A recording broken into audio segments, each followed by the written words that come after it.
Si vous regardez cette vidéo, c'est probablement parce que vous n'arrivez pas à utiliser les fair value gap correctement. Pas de panique, je suis là, ok? Donc, dans cette vidéo, je vais vous faire une présentation de 20 pages à propos de ce que c'est un fair value gap, comment l'utiliser et toutes ses nuances. Normalement, à travers cette vidéo, vous n'aurez plus besoin de regarder quelconque vidéo à propos du fair value gap. Franchement, je suis vraiment allé deep dans le sujet. Et la bonne chose derrière tout ça, mes amis, c'est que la semaine dernière, je vous ai fait une vidéo à propos du silver bullet. Et avec cette vidéo, qui est un complément, vous devriez utiliser le silver bullet d'une façon encore plus optimisée. C'est parfait ça. Donc, accrochez-vous, prenez note, parce qu'il y en a du contenu. Donc, on va commencer cette présentation. La présentation est partagée en 3 étapes. C'est quoi un fair value gap? Comment on peut le remarquer? Comment on peut le voir? Et c'est quoi son objectif derrière? Et ensuite, on va voir environ plus de 5 façons d'identifier un fair value gap parce qu'il y a plein de différents styles. Et cette présentation, normalement, devrait vous aider à être beaucoup plus efficace sur votre stratégie Silver Bullet. La vidéo que j'ai faite juste avant, qui a été énormément appréciée par vous. Donc voilà, normalement cette présentation va être plus ou moins longue, mais l'objectif de cette présentation, c'est que ça soit une référence. D'accord? Donc c'est parti.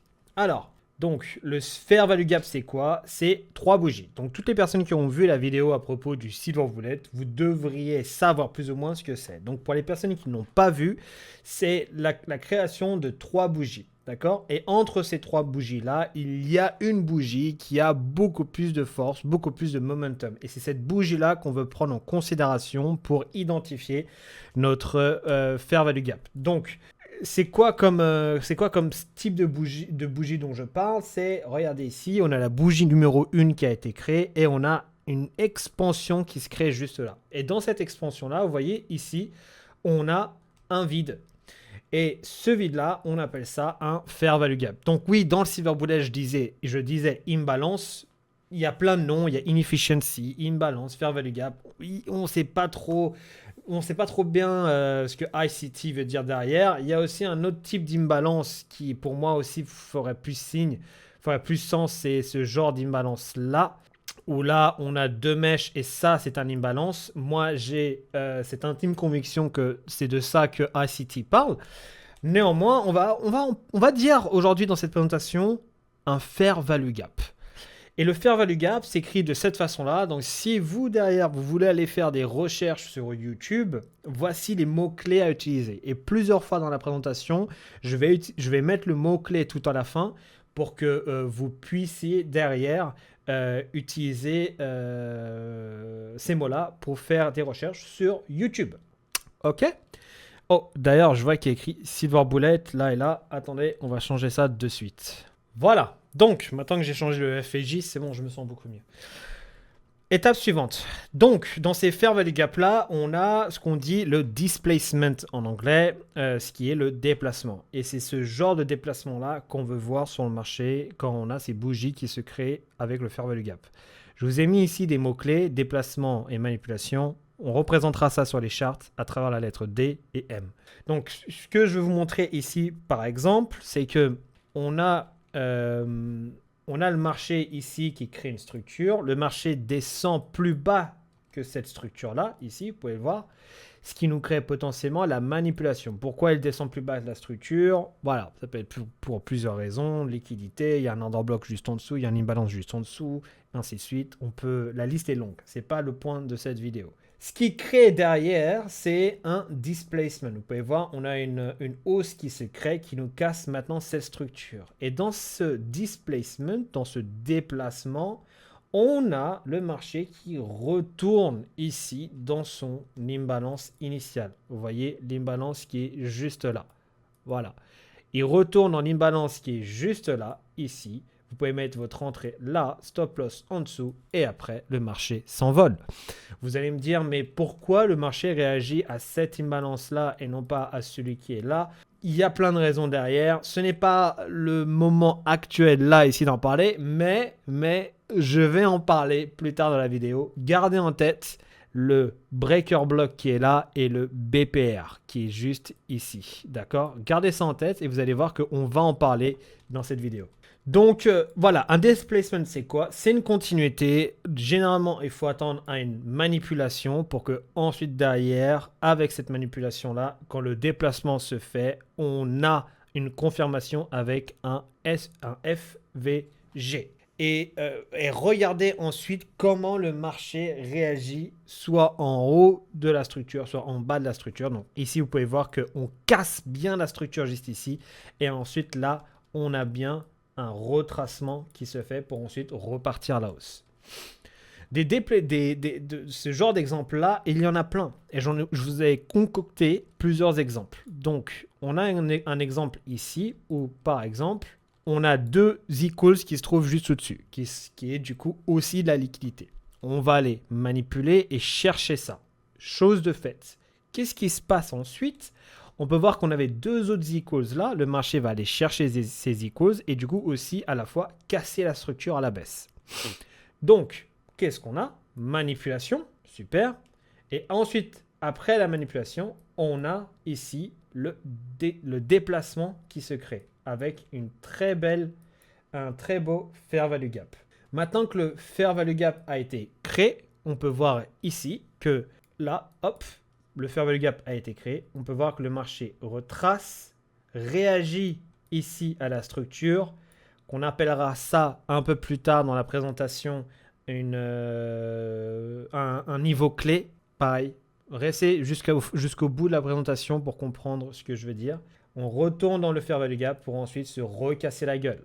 Vous voyez? Donc très important d'avoir une manipulation, d'avoir une cassure de structure, voire plus. Il y a plein d'autres choses qu'on va voir après.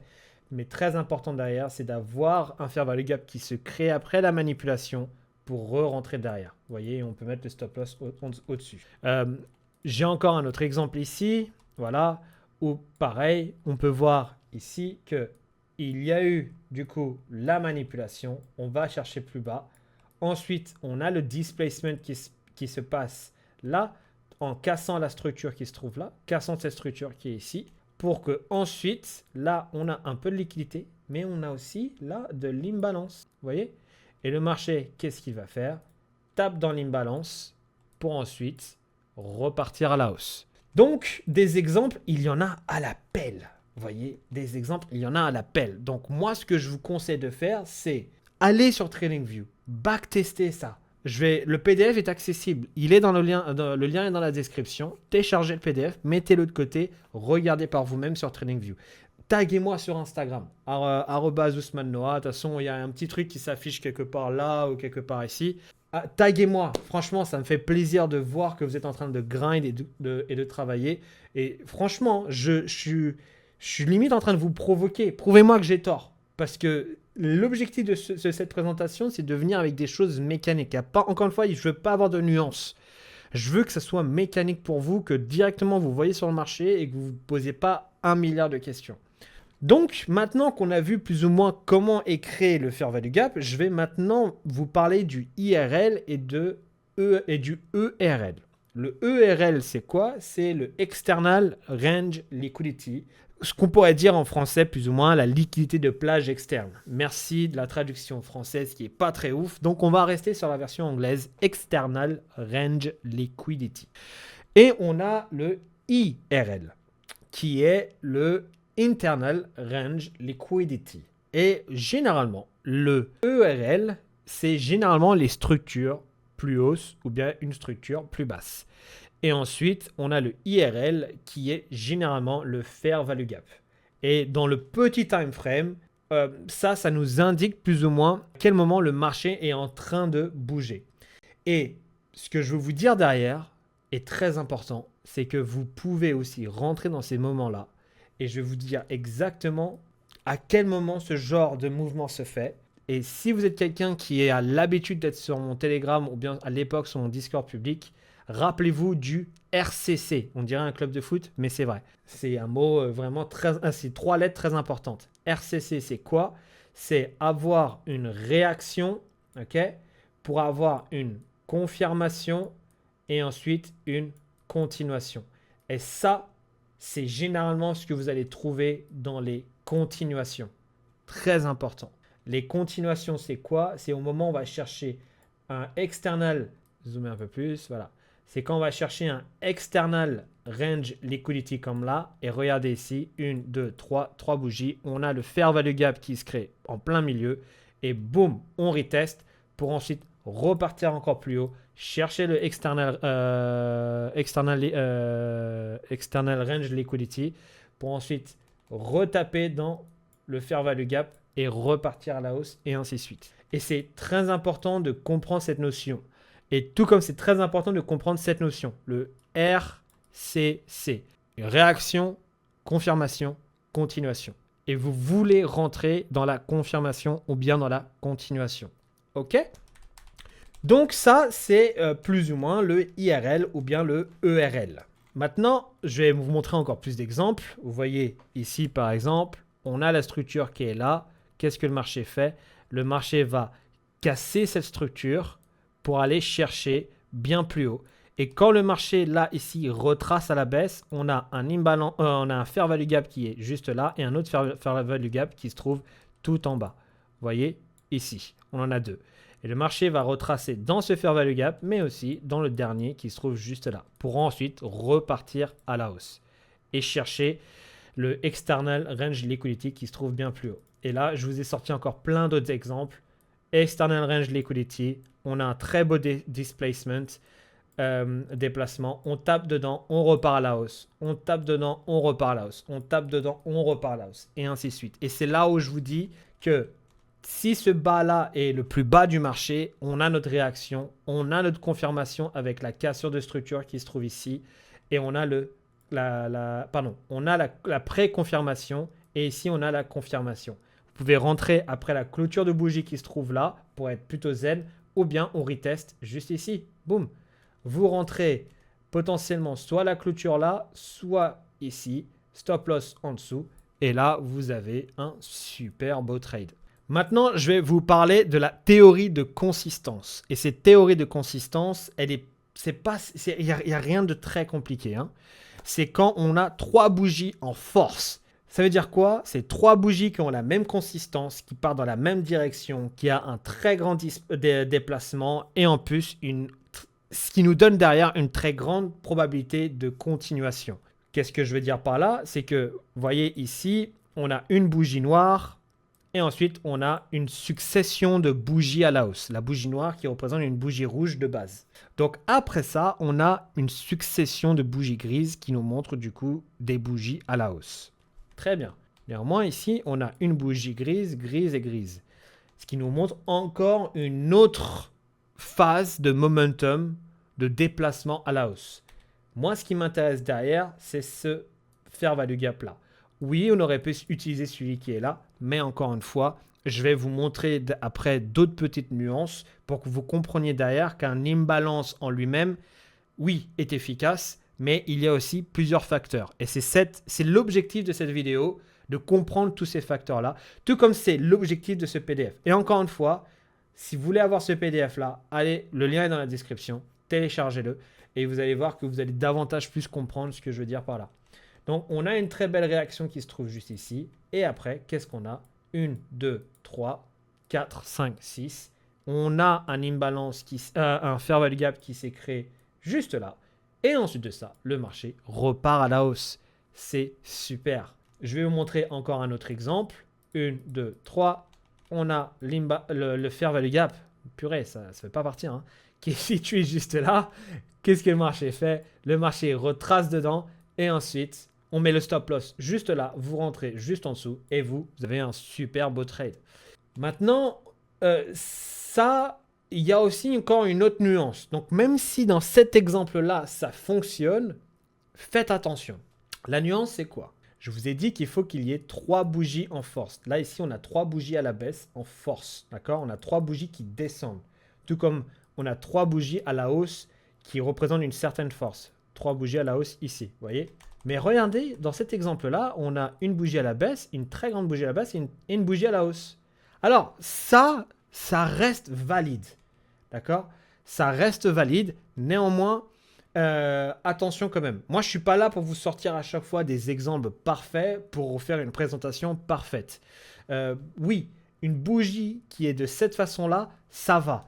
Une bougie, pareil ici, bougie noire à la baisse, bougie noire à la baisse, bougie grise à la hausse. Oui, c'est pas parfait, mais ça passe. Par contre, mon point que je vais dire par là, que je voulais dire par là, c'est que on peut avoir une seule force derrière. Et cette bougie-là, attention.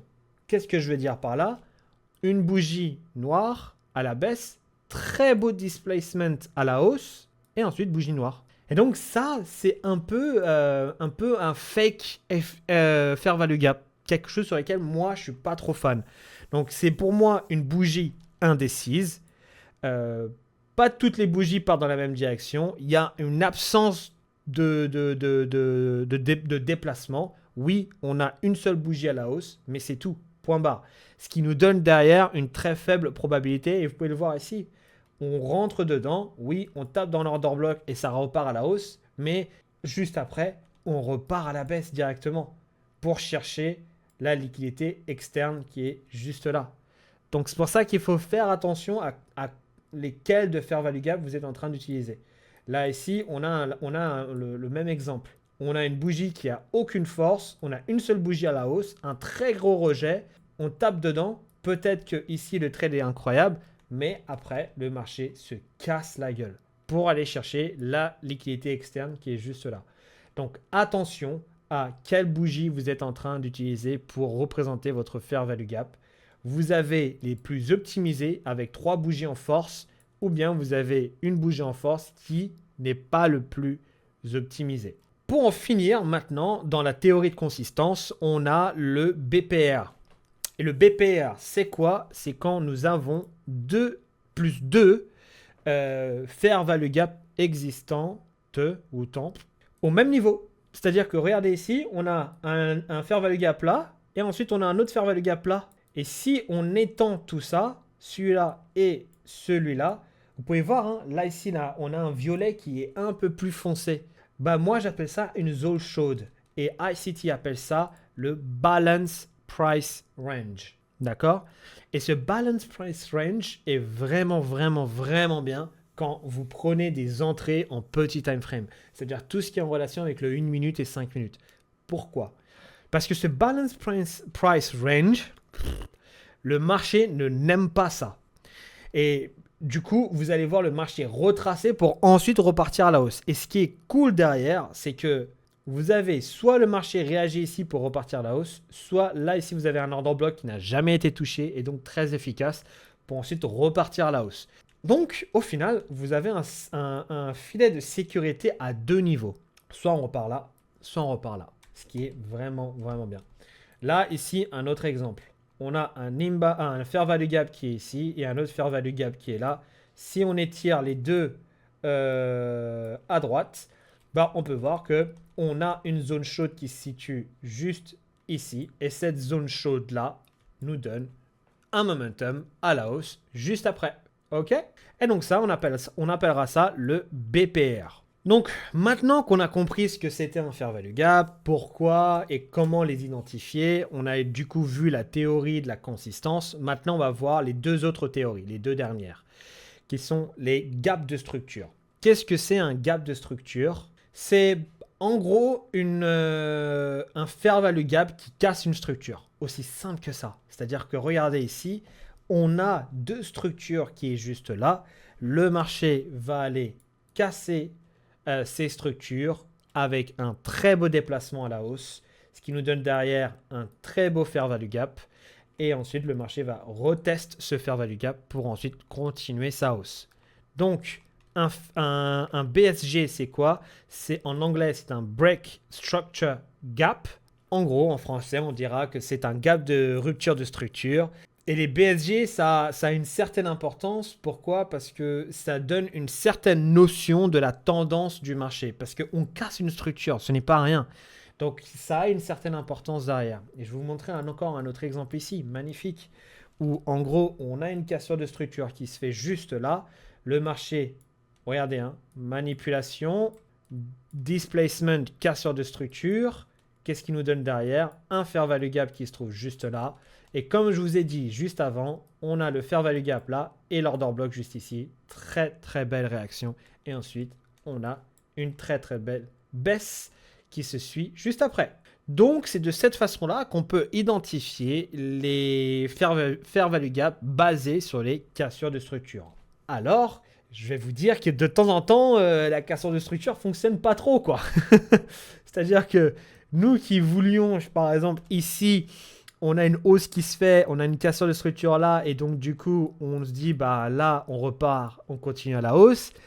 Et bah, pouf, ça ne marche pas. Et quand ça arrive, alors, il ne faut pas se dire, mais merde, du coup, qu'est-ce que je dois faire? Est-ce que je dois utiliser ce fair value gap comme d'habitude ou pas? Oui, vous pouvez l'utiliser, mais d'une autre façon. C'est-à-dire que regardez ici, le fair value gap a été réutilisé ici. Vous pouvez voir qu'on a pas mal de rejets qui se font à ce niveau-là. Pourquoi? Parce qu'on a aussi auparavant, avant que cette bougie se crée, hein, regardez, si j'enlève tout ce qu'il y a là, on a un fair value gap qui se crée. Cette bougie comble ce fair value gap. Néanmoins, regardez encore une fois, on retape juste là. Et ça aurait été une très belle façon de pouvoir rentrer dans un trade. Donc, ce que je veux dire par là, c'est que si un BSG échoue, cherchez le point de balancement opposé comme cible. Vous voyez, ici, on a un point opposé.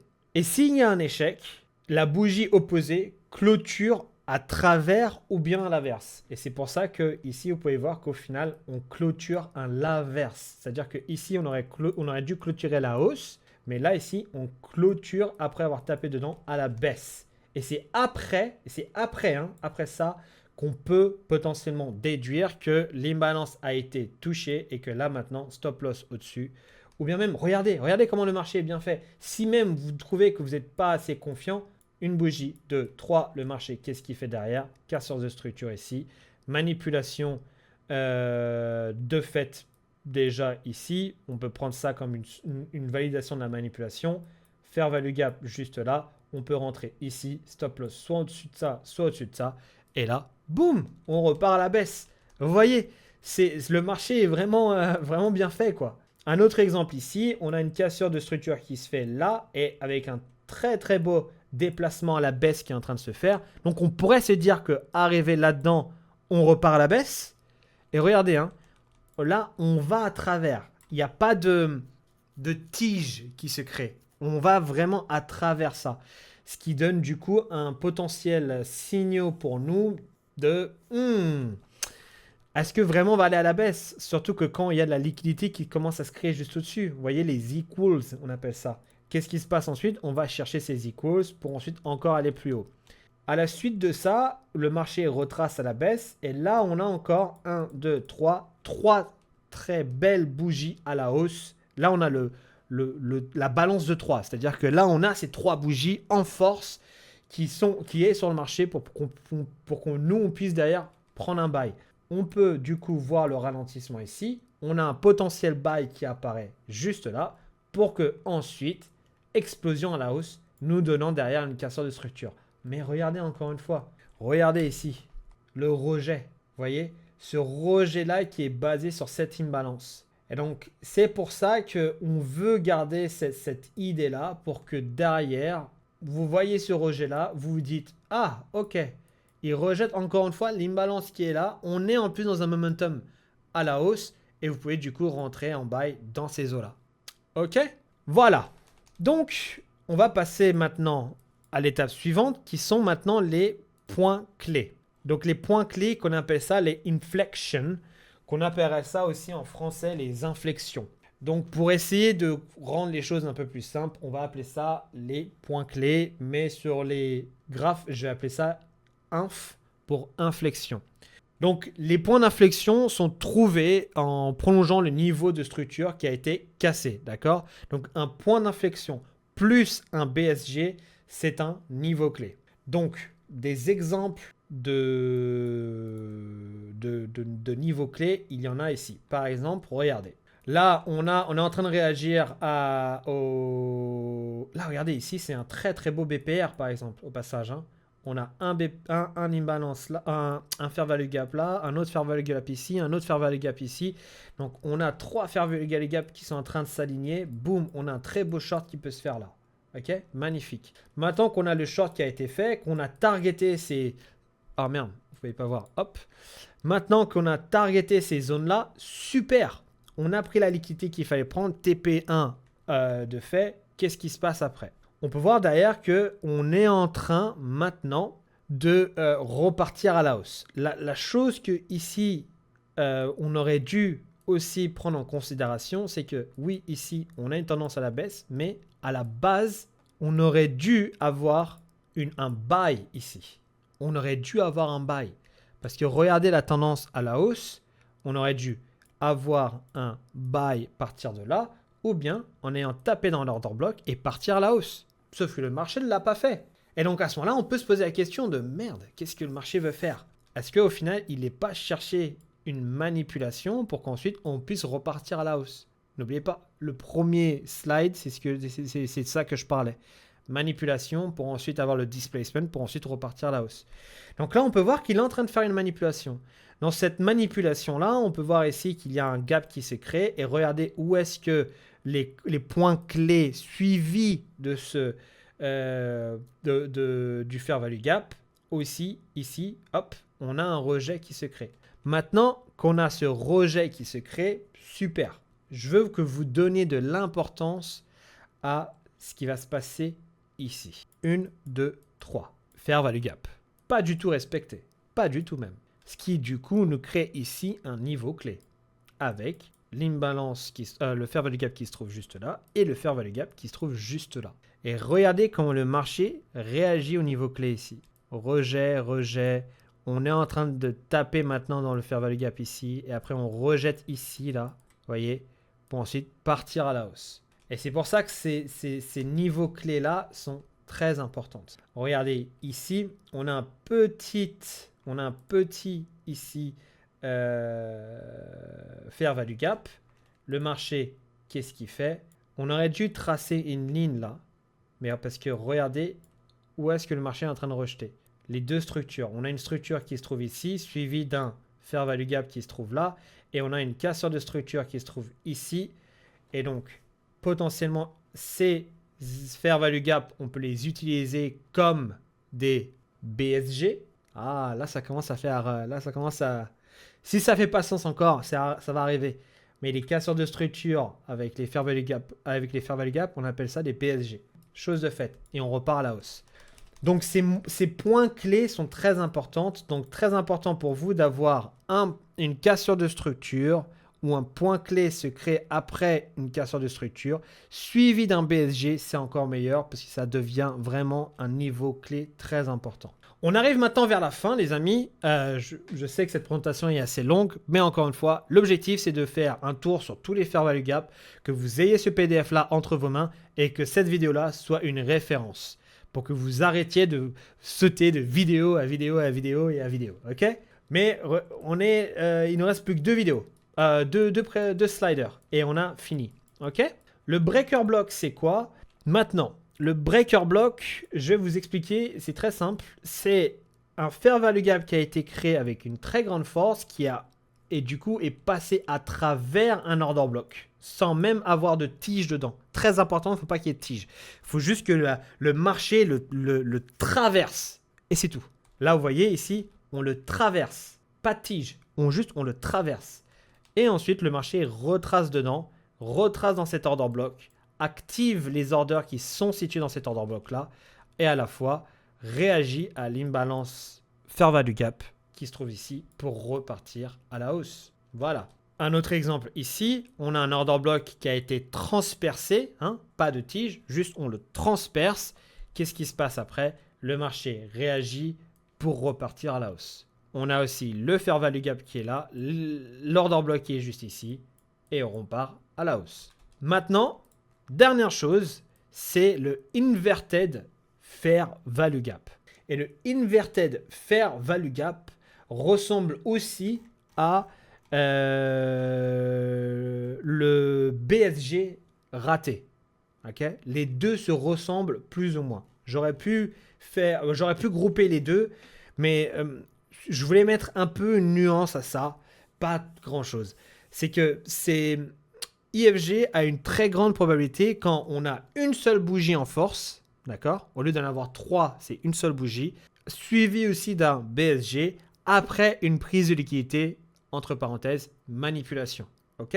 Et ça, c'est très important d'avoir ce genre de détails-là. Par exemple, ici, on a de la liquidité, vous voyez là, prise de liquidité de fait, on descend, on a une cassure de structure, ce qui nous crée derrière, ici là, on aurait dû repartir à la hausse. Vous voyez, on aurait dû repartir à la hausse. Sauf que ce fair value gap là n'a pas pu tenir.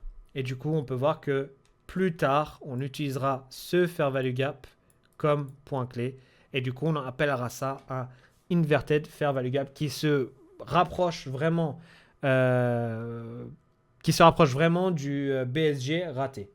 Voilà. Un autre exemple ici, c'est-à-dire que là, vous voyez, on a un order block, on a le fair value gap qui se trouve juste là. On aurait dû réagir au fair value gap, sauf que non, le marché va casser la structure à la hausse. On a la manipulation ici, prise de liquidité, manipulation.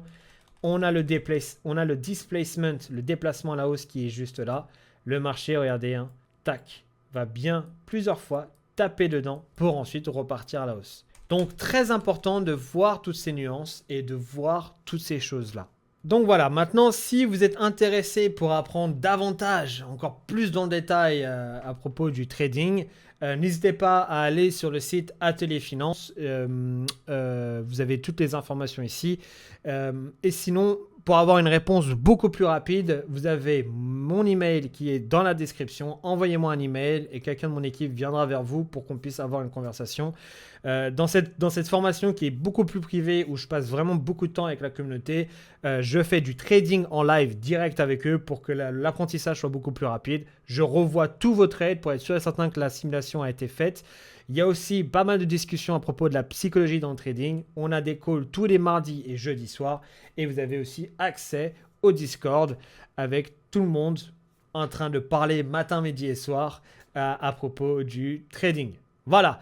Je vous dis rendez-vous à la prochaine vidéo. Dites-moi en commentaire ce que vous en pensez. Mettez un like et partagez cette vidéo avec toutes les personnes qui sont fans de trading. Mon objectif, c'est de créer une communauté rentable. Et je vous ai montré sur Telegram ces 2 dernières semaines où j'ai pu prendre plusieurs trades sur 2 jours et on a pu faire plus de 15 000 de profit. Encore une fois, l'objectif, c'est pas de flexer, c'est de vous montrer que je suis un trader rentable avec un track record et je sais de quoi je parle. Voilà, je vous dis à très bientôt.